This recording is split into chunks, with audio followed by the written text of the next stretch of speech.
अस्सलामुअलैकुम। होते वक्त आपने कई बार नोटिस किया होगा कि आप ऐसे एनालिस यूनिवर्स में गिर रहे हो और ऑल ऑफ सडन आपको झटके आ गए। इसको हाइपनिक जर्क बोला जाता है। ये इसकी जैसे इनवॉलंटरी मसल मूवमेंट होते हैं। ये आपका ब्रेन है और इसमें ये रेटिकुलर एक्टिवेशन सिस्टम है RAS जो आपको अलर्ट रखता है। वहीं ये वेंट्रोलेटरल प्री ऑप्टिक न्यूक्लियस है यानी VLPO जो आपको सोता हुआ रखता है। RAS के सही से डीएक्टिवेट ना होने से पहले VLPO का एक्टिवेट होना ब्रेन को मिस्ड सिग्नल भेजता है, जिसकी वजह से brain muscles neuron mist fire करके मसल स्विच करते हैं। इसके अलावा सोने के बाद हमारे न्यूरोट्रांसमीटर्स स्लीप पैरालिसिस करवाते हैं, जिससे हम स्लीप वॉक नहीं करते।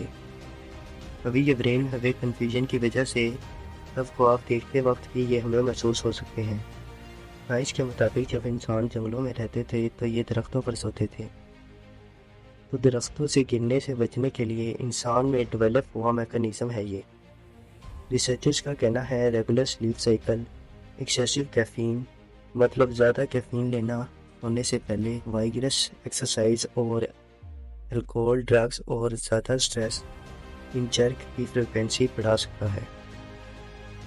आज की वीडियो में इतना ही। आज की वीडियो में इजाज़त दीजिए।